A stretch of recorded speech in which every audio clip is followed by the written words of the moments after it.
Good morning students. BSc part first year unit second हम पढ़ रहे थे। यूनिट सेकंड में हम एक्टोकार्पस कंप्लीट कर चुके हैं। आज का जो हमारा टॉपिक है वो है पॉलीसाइफोनिया। ठीक है, आज हम पढ़ेंगे पॉलीसाइफोनिया के बारे में। तो टॉपिक डाल दीजिए।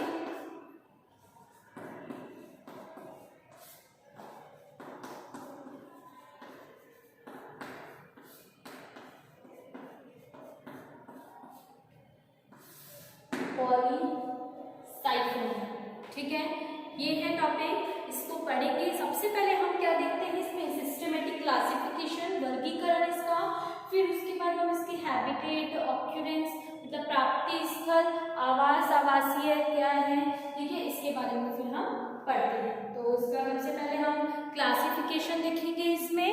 तो लिखें classification.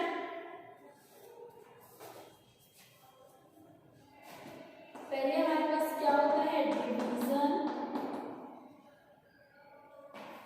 Class, order, family, genus, species. तो डिवीजन क्या है, थैलोफाइट। देन क्लास क्या है इसकी, रोडोफाइसी,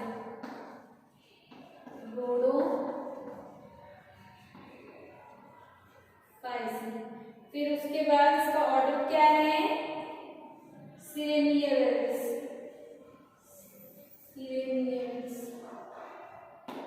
नेक्स्ट फैमिली क्या है इसकी, रोडोमिलेसी।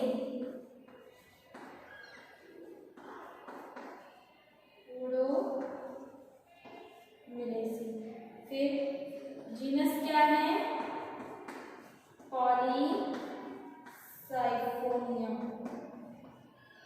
स्पीसीज क्या है, वायोलेसी।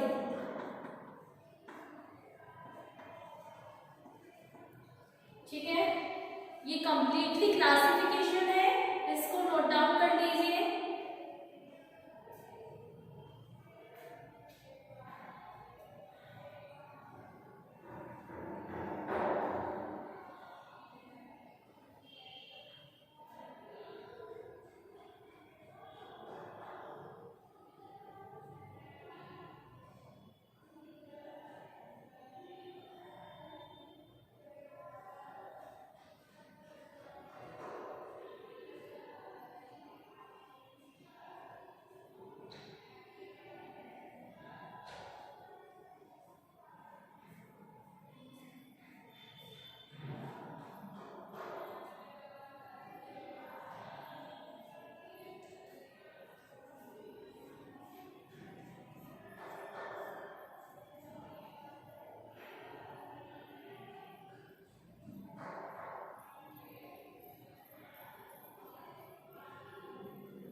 लिख लिया। नेक्स्ट अब हम इसकी प्राप्ति स्थल के बारे में बात करेंगे। तो डाल लीजिए नेक्स्ट टॉपिक,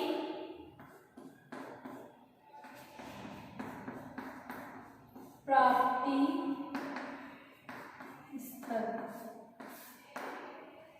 देखिए इसमें पॉलीसाइफोनिया समुद्र में पाया जाने वाला शैवाल है। समुद्र में पाया जाने वाला शैवाल है।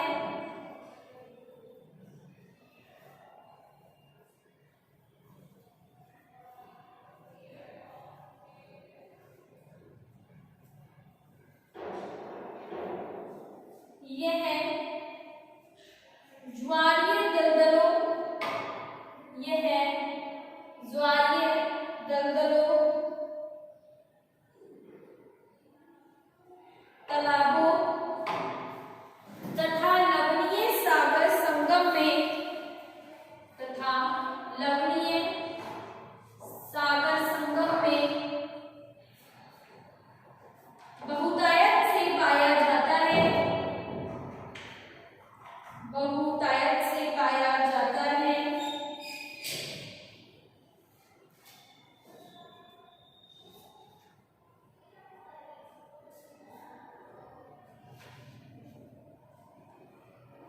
बहुतायत से पाया जाता है। ठीक है, लिख लिया।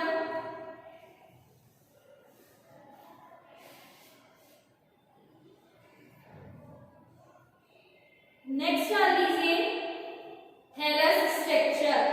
अब हम इसके सुकाई की संरचना देखेंगे। तो नेक्स्ट है टॉपिक सुकाई की संरचना। इसकी थैलस की स्ट्रक्चर किस टाइप की होती है ये हम पढ़ेंगे। टॉपिक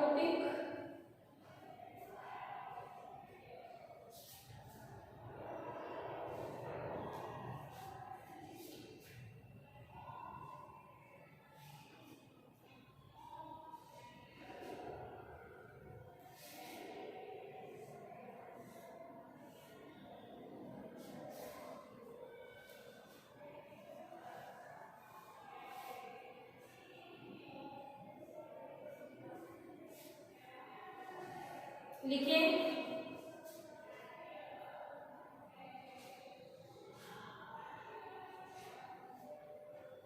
देखिए इसमें पॉलीसाइफोनिया के पादप, पॉलीसाइफोनिया के पादप 30 सेंटीमीटर तक लंबे, 30 सेंटीमीटर तक लंबे गुच्छों में पंखनुमा प्रदर्शित होते हैं, पंखनुमा प्रदर्शित होते हैं। इनका पादप सुकाए, इनका पादप सुकाए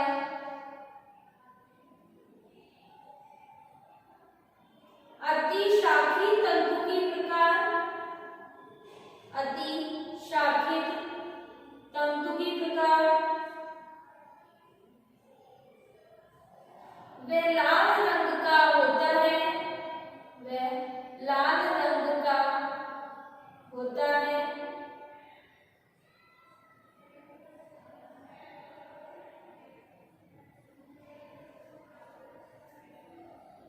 इसमें सुस्पष्ट श्यान और ऊर्ध्व तंत्र उपस्थित होते हैं, ऊर्ध्व तंत्र उपस्थित होते हैं।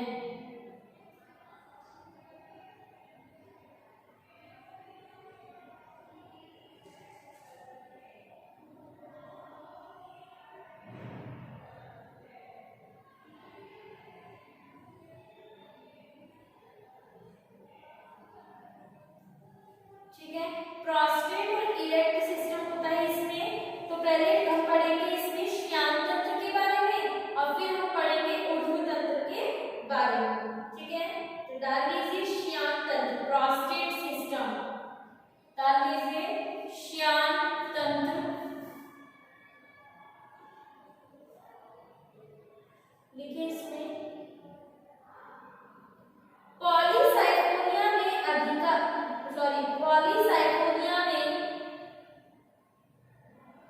आधारी श्यान तंत्र उपस्थित होता है। पॉलीसाइफोनिया में आधारी श्यान तंत्र उपस्थित होता है।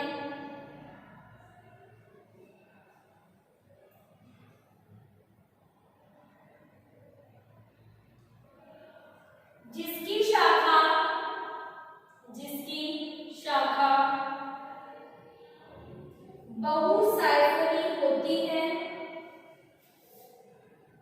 बहुसाइफनी होती है। इस तंत्र की कोशिकाएं, इस तंत्र की कोशिकाएं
अन्य रखा गया है।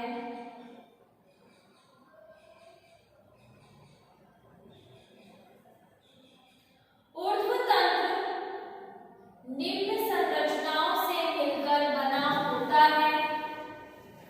ऊर्ध्वतंत्र निम्न संरचनाओं से मिलकर बना होता है।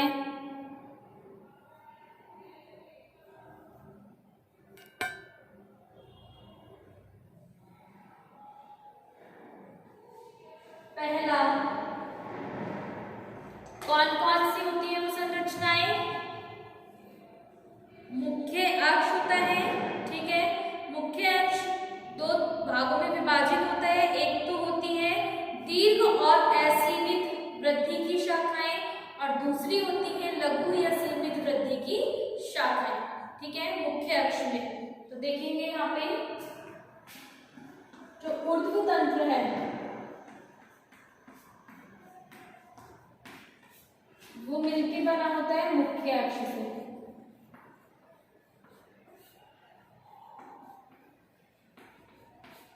किससे मिलके बना है?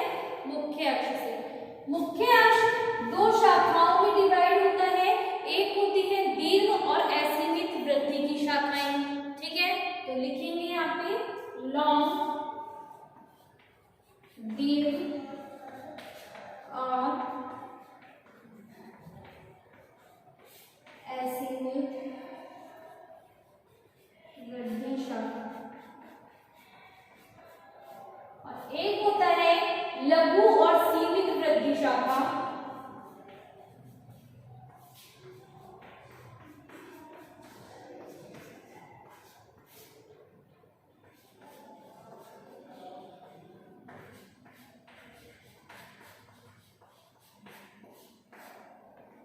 ठीक है, तो सबसे पहले हम मुख्य अक्ष पढ़ेंगे, फिर उसके बाद ये दोनों। तो मुख्य अक्ष भी लिखें, टॉपिक डाल लीजिए मुख्य अक्ष। लिखें इसमें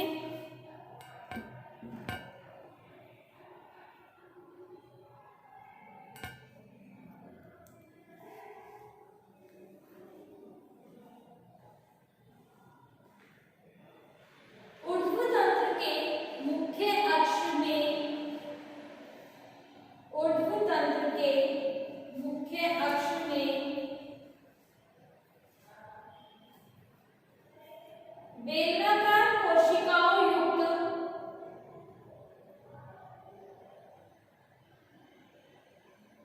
बेलनाकार कोशिकाओं युक्त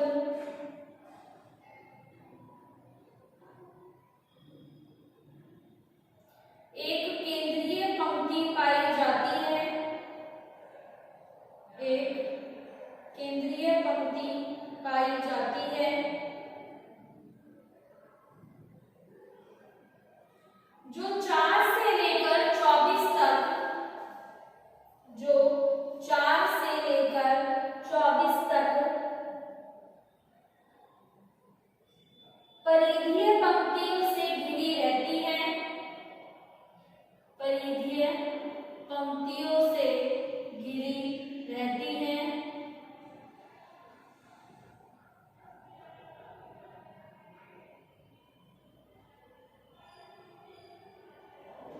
परिधीय और केंद्रीय कोशिकाओं के मध्य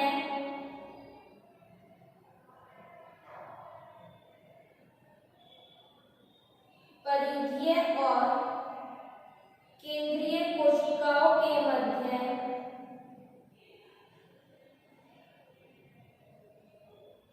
जीव द्रव्य के आदान प्रदान हेतु, जीव द्रव्य के आदान प्रदान हेतु क्षैतिज व्रतजोड़ निर्मित होते हैं। क्षैतिज व्रतजोड़ निर्मित होते हैं।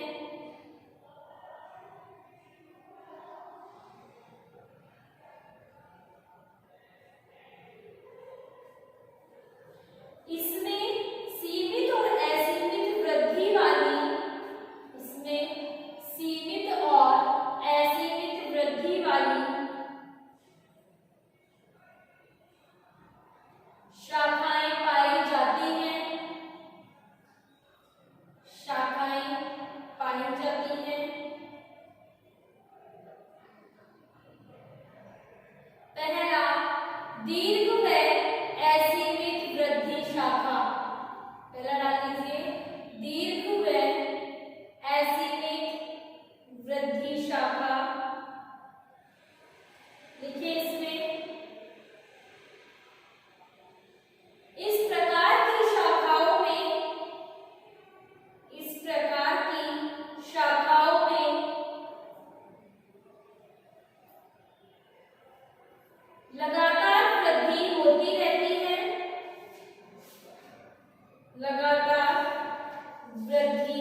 कहलाती हैं।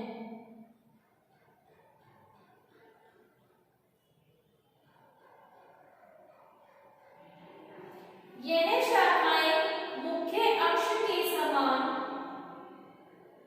यह शाखाएं मुख्य अक्ष के समान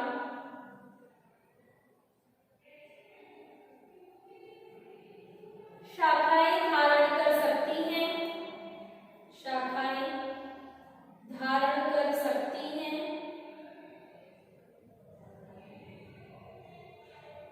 इसमें 1 से 24, इसमें 1 से 24 साइफन उपस्थित होते हैं, साइफन उपस्थित होते हैं।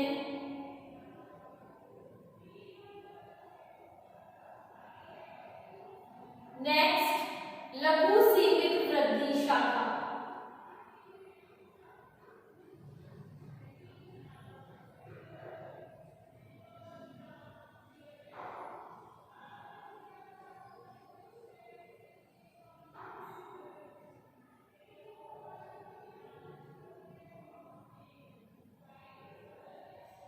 लिखिए, यह शाखाएं मुख्य अक्ष, यह शाखाएं मुख्य अक्ष पर सर्पिल रूप से व्यवस्थित, पर सर्पिल रूप से व्यवस्थित और सीमित वृद्धि प्रदर्शित करती हैं, और सीमित वृद्धि प्रदर्शित करती हैं।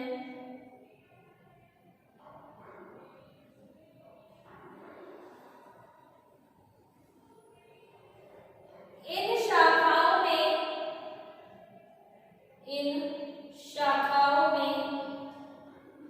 परिधीय साइफन, इन शाखाओं में परिधीय साइफन अनुपस्थित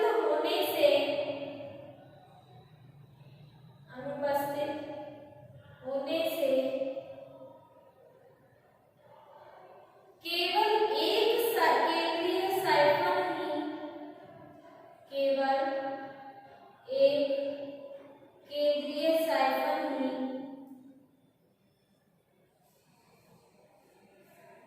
उपस्थित होता है, उपस्थित होता है।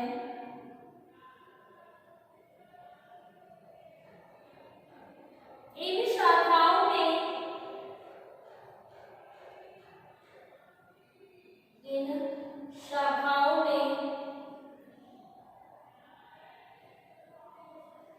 द्विभाजी शाखन उपस्थित हो सकता है,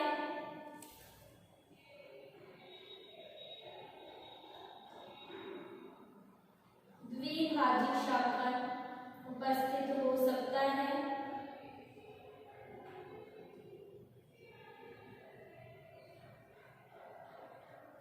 क्रोमेटोफोर की कमी के कारण, क्रोमेटोफोर की कमी के कारण यह शाखाएं बाकी शाखाओं से,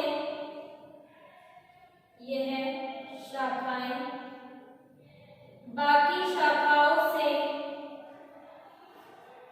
रंग में हल्की दिखाई देती है, रंग में हल्की दिखाई देती है। कुछ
से, मतलब कि दो भागों में दो तंत्रों से मिलकर बनी होती है।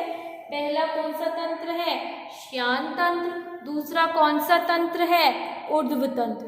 ठीक है, ये जो दोनों तंत्र होते हैं, ये दोनों तंत्र दीर्घ असीमित वृद्धि करते हैं और लघु सीमित वृद्धि शाखा करते हैं।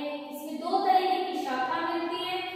इसके मुख्य अक्ष पर जो ऊर्ध्व तंत्र होता है, ऊर्ध्व तंत्र के मुख्य अक्ष होता है, मुख्य अक्ष में दो शाखाएं होती हैं, दीर्घ और लघु। दीर्घ जो होती है वो असीमित वृद्धि करती जाती है, उनमें लगातार वृद्धि होती रहती है, तो वो असीमित शाखाएं बन जाती हैं। ये शाखाएं जो बनती है असीमित, वो मुख्य अक्ष के समान शाखाएं भी निर्मित कर सकती हैं और इसमें 1 से 24 तक साइफन होते हैं। कितने होते हैं? 1 से 24 तक साइफन प्रेजेंट होते हैं।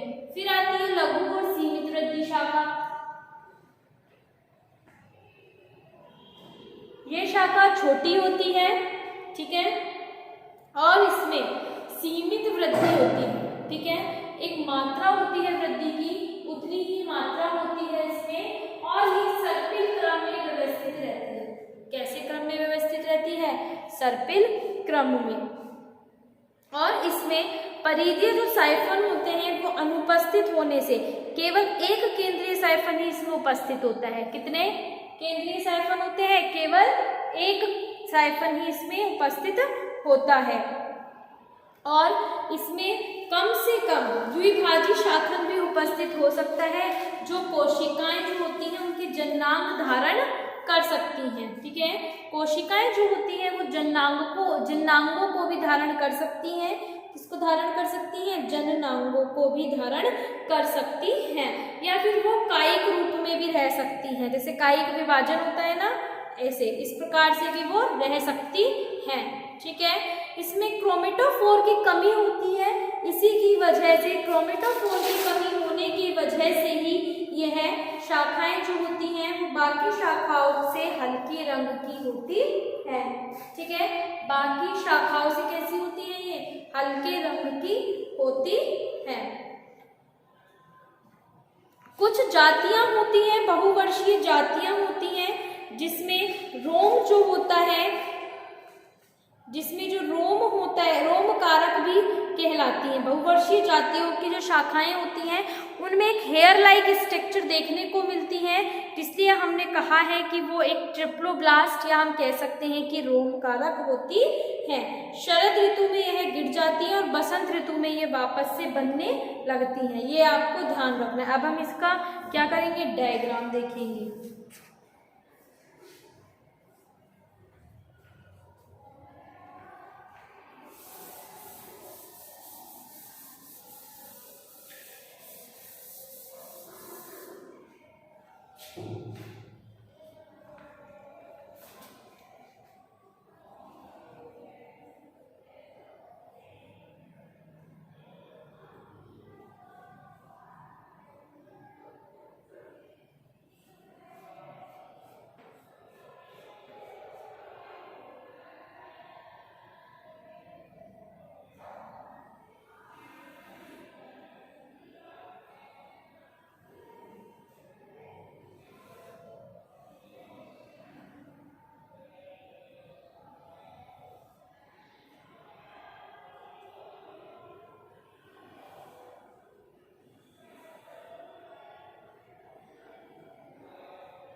ये डायग्राम बना लीजिए, थैलस स्ट्रक्चर है, ठीक है।